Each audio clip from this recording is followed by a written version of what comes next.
Olá, pessoal. Vamos começar com a primeira aula do nosso curso de Visão Computacional. Então, inicialmente, nessa introdução, a gente vai falar um pouquinho da diferença entre computação gráfica, processamento de dados, visão computacional e processamento de imagens. Então, aqui vejam na figura o seguinte. O normal da computação é quando a gente tem aqui, né? Quando a gente tem algum tipo de algoritmo, que na sua entrada a gente tem dados, e a sua saída também são dados. Então, é o processamento de dados normal da informática, da computação. Tá? Quando a gente, a partir de dados, nós geramos imagens, nós então temos a computação gráfica, que tem como entrada dados e como saída imagens.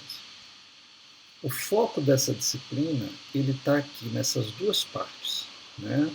Ele está em processamento de imagens, que é quando a gente tem na entrada uma imagem, na saída uma imagem com algumas características modificadas, e a visão computacional, que é o título da disciplina propriamente dito, em que nós temos na entrada imagens e que a partir dessas imagens nós extraímos dados.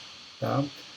A gente vai começar pela parte de processamento de imagens, porque normalmente, antes de aplicar os algoritmos de visão computacional, é necessário que nós possamos processar as imagens de modo a melhorar as características dela, para que elas possam ser melhor processadas pelos algoritmos de visão computacional. Tá bom? Aqui a gente tem mais ou menos uma estrutura, né? A gente começa com algum problema que a gente quer resolver, então a gente vai fazer a aquisição da imagem, né? Depois a gente vai fazer o pré-processamento, isso aqui ainda está em processamento de imagens, a segmentação da imagem também é etapa de processamento de imagens, e aí a gente vem para a parte de extração de características. Extração de características é visão computacional. Né? E na sequência, a gente vai fazer algum tipo de reconhecimento de padrões em cima dos dados extraídos da imagem ou de interpretação dos dados que foram extraídos. E isso finalmente nos permite obter um resultado. Normalmente tudo isso é feito fazendo referências a algum tipo de base de conhecimento que nós tenhamos. Tá bom? Bom, o conteúdo programático da disciplina está organizado da seguinte maneira. Né? Nessa parte inicial da introdução, a gente vai falar sobre sistemas de visão, fundamentos de imagens digitais, vizinhança, conectividade, adjacência, caminho e distância, que é o objetivo do vídeo que nós estamos fazendo agora. Tá? Depois, na sequência, a gente vai falar sobre sistemas de cores. Tá? E aí a gente vai falar também sobre transformações de imagens coloridas em tons de cinza e transformações de imagens em tons de cinza para preto e branco. Na sequência, vamos falar sobre transformações geométricas, onde vamos falar sobre coordenadas homogêneas, transformações de corpo rígido, transformações afins, composição de transformações 2D e transformações entre sistemas de coordenadas. Vamos falar também sobre operações com imagens, vamos estudar operações lógicas, aritméticas e operações orientadas à vizinhança, como a convolução, detecção de bordas, onde vamos falar dos operadores derivativos, detecção de bordas baseadas em máscaras, tá? Vamos falar sobre modificação de histogramas, e aí vamos falar sobre transformações de intensidade, vamos estudar equalização de histograma e linearização. Depois a gente vai falar sobre filtragem, realce e suavização, e aí vamos abordar os tópicos de filtragem no domínio espacial e no domínio da frequência, suavização de imagens no domínio espacial, realce de imagens no domínio espacial, e vamos falar mais um pouco sobre filtragem no domínio da frequência. Depois vamos falar sobre morfologia digital, aí vamos falar sobre operações binárias, algoritmos morfológicos básicos, morfologias em tons de cinza. Vamos passar para segmentação de imagens, e vamos falar sobre segmentação por detecção de descontinuidades, segmentação por linearização e segmentação baseada em regiões. Depois vamos falar sobre visão computacional propriamente dita. Né? Então tudo vai ser um preparativo para que a gente possa chegar nessa parte e aí ter as imagens devidamente processadas e adequadas para que possamos executar operações como extração, né, como medição de área, determinação de posição dos objetos na imagem, determinação de orientação de objetos na imagem, projeções, cálculo de dimensões, imagens binárias discretas e, se der tempo, a gente vai falar um pouco sobre calibragem de câmeras. Tá? Por último, a gente às vezes sobra tempo no final e a gente aborda mais alguns tópicos avançados. Tá bom? A bibliografia que a gente pode usar tem esse livro do G. Marx, de processamento digital de imagens, que é um livro gratuito, tá? Está disponível para download nesse link, e ele pode, ele cobre não o conteúdo inteiro da disciplina, mas cobre uma boa parte, certo? E além disso, nós temos o livro do Gonzalez, né, de Digital Image Processing, que talvez seja o mais utilizado para as disciplinas de processamento de imagens e visão computacional. Bom, falando então inicialmente dessa parte de fundamentos de imagens digitais, né? Então, uma imagem monocromática, né, como está dito aqui, né, ela pode ser descrita matematicamente por uma função f de xy da intensidade luminosa, sendo seu valor em qualquer ponto de coordenadas espaciais xy proporcional ao brilho ou ao nível de cinza da imagem naquele ponto. Tá? A função que representa o produto da interação entre a iluminância I de xy, que exprime a quantidade de luz que incide sobre o objeto, e as propriedades de refletância ou de transmitância próprias do objeto, que podem ser representados pela função R de xy, cujo valor exprime a fração de luz incidente que o objeto vai transmitir ou refletir ao ponto xy. Então, na verdade, né, a função imagem, que é uma função bidimensional, f de xy, ela é o produto dessas duas funções, a de iluminância, né, que exprime a quantidade de luz que incide sobre o objeto em cada ponto xy, e a refletância, que é a propriedade que o objeto tem de refletir a luz, né, que é a função R de xy. A iluminância ela vai variar entre 0 e infinito, tá? Então 0 é para um ambiente absolutamente escuro, e infinito é a quantidade de luz máxima, né? Tipo se você virasse a câmera para o sol, né? E a refletância ela vai variar entre 0, que nenhum corpo é zero absoluto, né? O que seria o chamado corpo negro ideal, ele é uma idealização, não é factível de ser construído na prática. Todo corpo ele reflete alguma parte de luz, mas o que mais se aproxima disso seria, por exemplo, o veludo negro, né? Enquanto que a refletância máxima está limitada a 1 e seria um espelho perfeito que também não existe, né? Também não existe um espelho perfeito, tá bom? Bom, aqui a gente tem algumas noções de iluminância e de refletância. Por exemplo, num dia ensolarado, a iluminância chega a 900. Num dia nublado, a 100. A iluminação média de um escritório, que é um ambiente bem iluminado, é 10. E uma noite clara de lua cheia chega a 0,001. Aqui dá para a gente ter alguma noção, né? E aqui a gente tem exemplos de refletância, né? Então a gente vê a neve, por exemplo. A neve ela reflete muita luz porque ela é branca, né? Então, por exemplo, é comum as pessoas que vivem, né, nesses ambientes repletos de neve, eles terem que usar óculos escuros, né, para proteger a retina de que ser queimada pela luz do sol, porque a luz do sol reflete na neve, não como espelho, mas reflete, né? Então eu lembro de um exemplo, né, aquele repórter acho que era do Fantástico, aquele Clayton Conservani, eu acho que foi ele fazia umas reportagens de uns desafios esportivos assim bem tensos, tipo Ironman no Havaí, né, que é aquele triatlon super complicado de fazer, né, corrida enorme, uma maratona de corrida, não sei quantos quilômetros de bicicleta, centenas de quilômetros de bicicleta, não sei quantos quilômetros nadando, sei lá. E numa dessas esse cara foi participar de uma corrida na neve. Eu não sei se foi na Antártida ou lá para o Ártico, sei lá.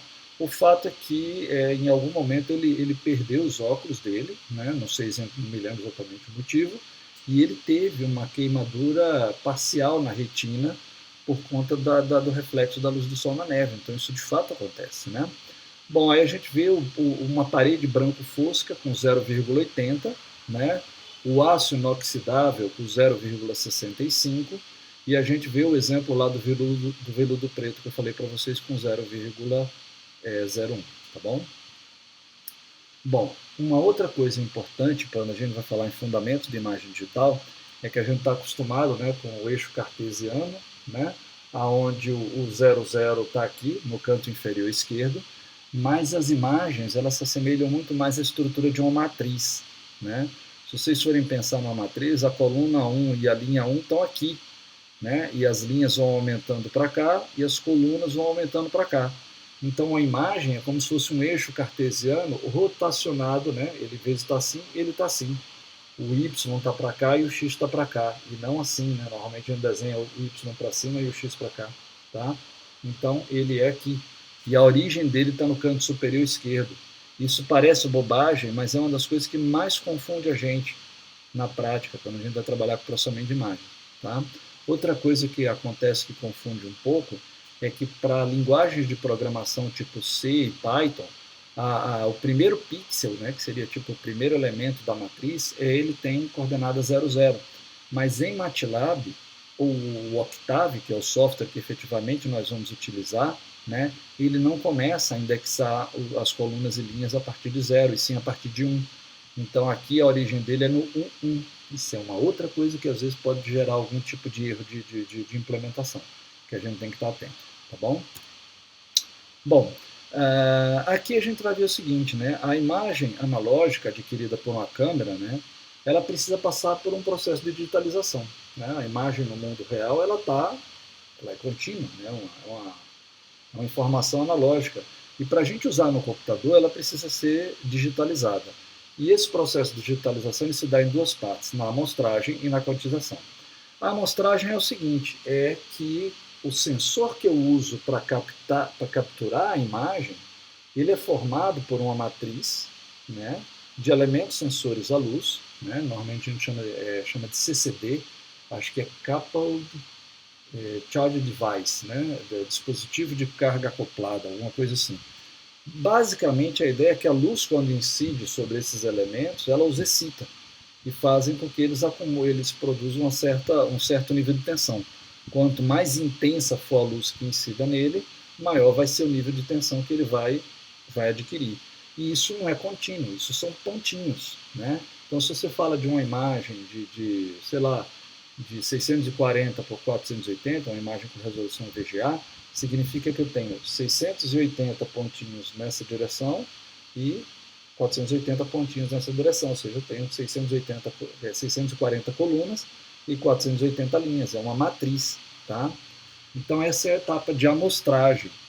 Já a etapa de quantização é que na natureza esses valores de iluminância da imagem, né, a iluminância versus refletância, pode assumir um monte de valores, né? E na prática a gente não pode usar tantos. Então como é que a gente faz isso na prática? Normalmente a gente utiliza um byte, né? Ou seja, 8 bits.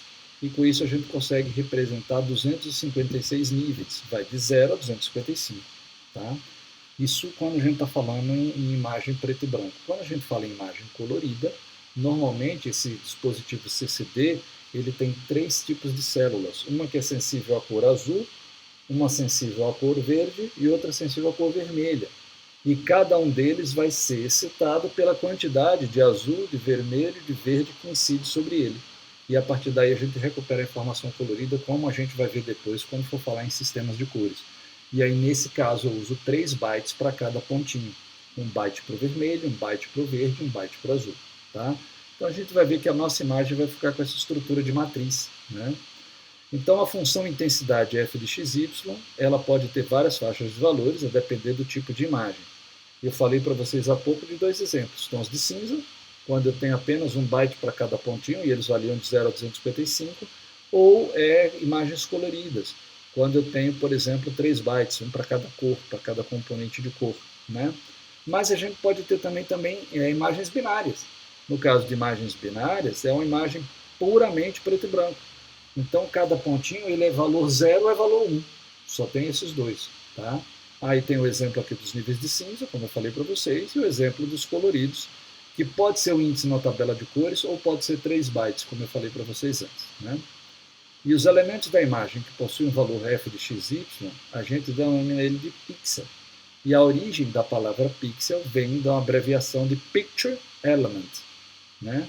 Não forma exatamente pixel, né? Mas enfim, ficou conhecido como pixel, e a abreviação para isso é pix, né?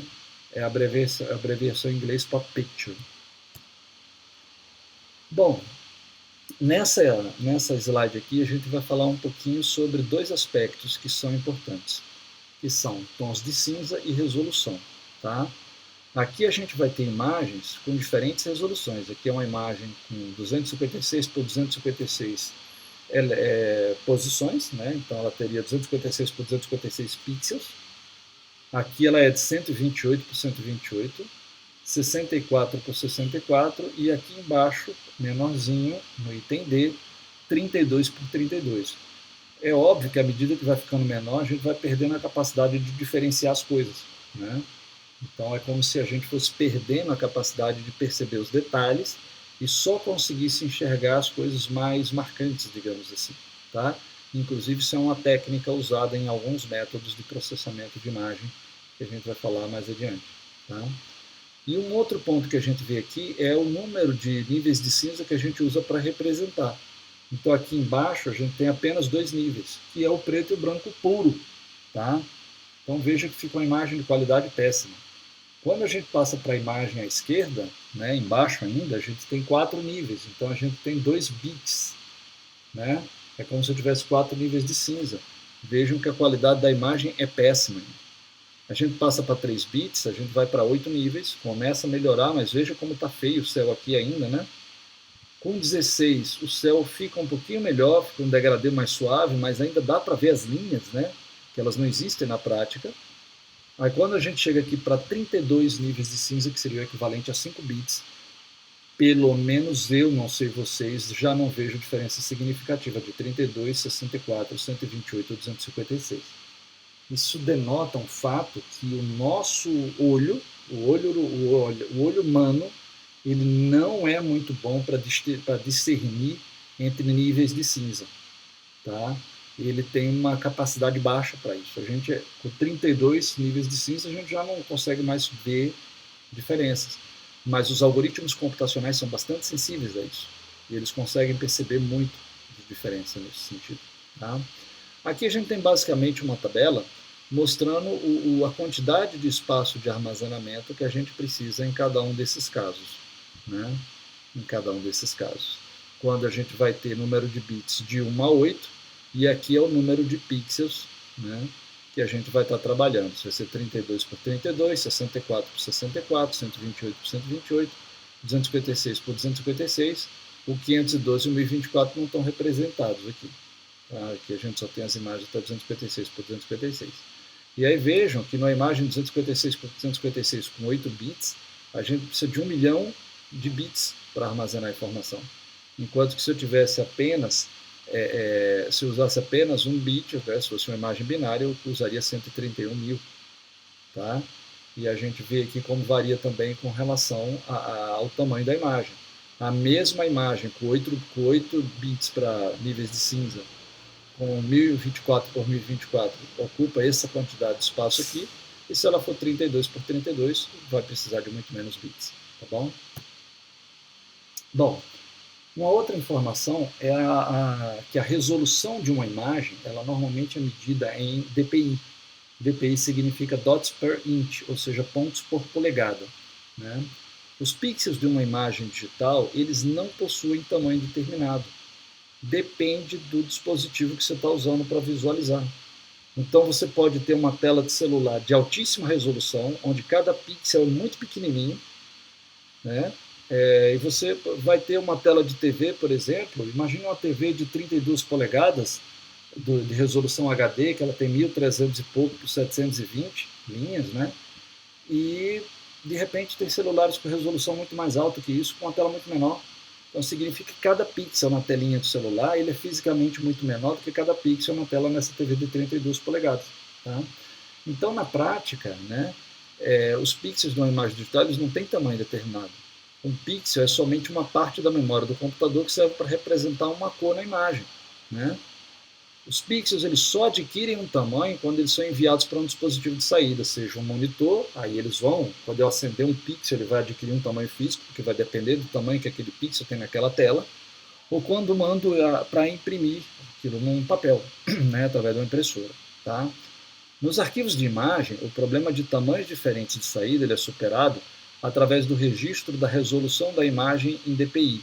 Então, quando você salva uma imagem no arquivo JPEG, por exemplo, então parte do cabeçalho do arquivo, que é o que tem alguns dados referentes àquela imagem que está sendo armazenada, né? Parte daquilo ali vai conter informação, por exemplo, de qual é a resolução em dpi daquela imagem. Tá? Então, com isso, a gente informa a cada dispositivo de saída quantos pixels devem ser impressos em cada polegada. O dispositivo de saída determina quantas unidades, sejam eles pontos de laser, se for impressora laser ou pixels de vídeo, devem ser utilizados para cada pixel da imagem para fazer a conversão de acordo com suas dimensões físicas. Ok? Um outro conceito importante para a gente é o conceito de vizinhança, conectividade e adjacência. Tá? Aqui a gente tem uma representação, né, do que a gente chama de uma vizinhança 4. Então, se eu estiver falando desse pixel aqui, a vizinhança 4 dele, os 4 vizinhos dele, é o pixel de cima, o de baixo, da direita e da esquerda. Tá? Já aqui do lado a gente tem a vizinhança diagonal, são os pixels da diagonal que estão marcados em cima. E a vizinhança 8 são todos os pixels que estão ao redor dele. Tá? Muitas pessoas poderiam achar que o caso mais trivial é esse aqui, e é mesmo. Tá? Mas a vizinhança 4 tem suas aplicações e a gente vai falar delas em alguns momentos, mais adiante. Tá? Um outro ponto importante é a conectividade entre pixels. É um conceito importante que é usado para estabelecer limites de objetos e componentes de regiões em uma imagem. Para se estabelecer se dois pixels estão conectados, é necessário determinar se eles são adjacentes, segundo algum critério, e se seus níveis de cinza satisfazem a um determinado critério de similaridade. Então não basta que eles estejam fisicamente um do lado do outro. Eu tenho que ver se eles atendem a algum critério de similaridade. Senão aquele pixel pode estar justamente na fronteira que delimita uma região de outra. Tá? E adjacência, né, um pixel P é considerado adjacente a um pixel Q se eles forem conectados. Tá?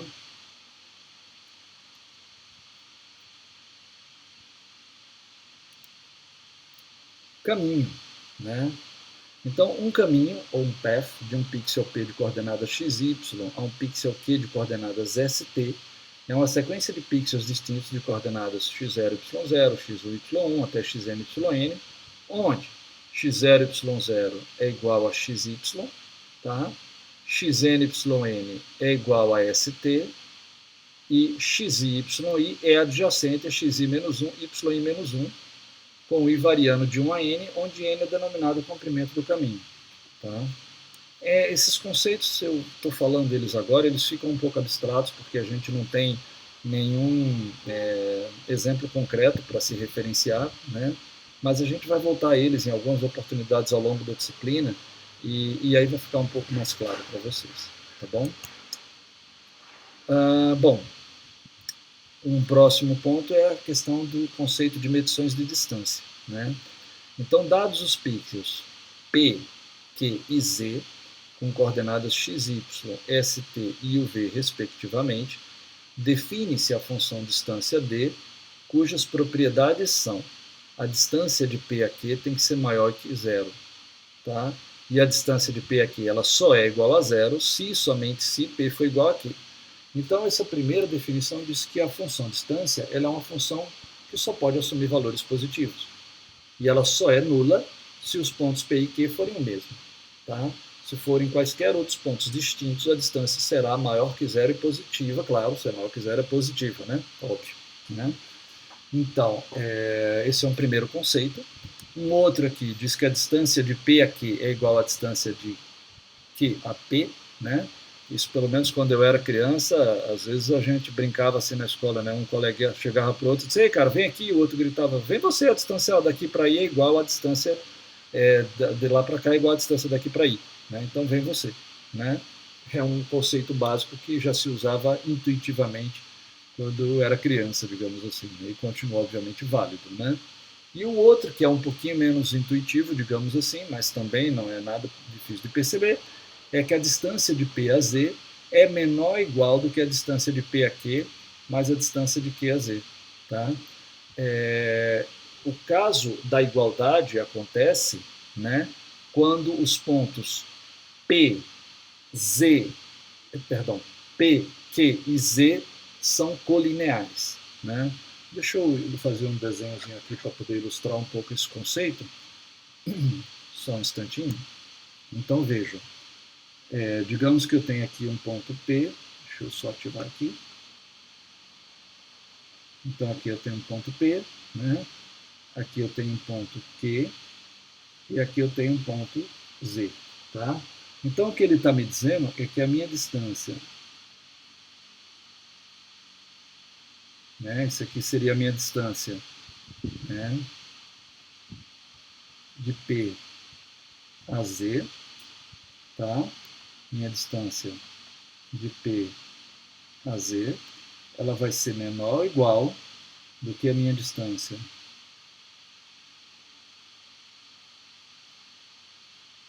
então, aqui a distância de P aqui, e aqui a distância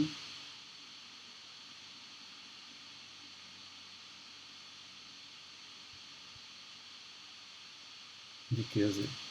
Então, a minha distância, né, minha distância de P a Z, ela vai ser menor ou igual que a minha distância de P a Q mais a minha distância de Q a Z. Tá? E o caso da igualdade, né, eu vou ter a distância de P a Z exatamente igual à distância de P a Q mais a distância de Q a Z. No caso, né,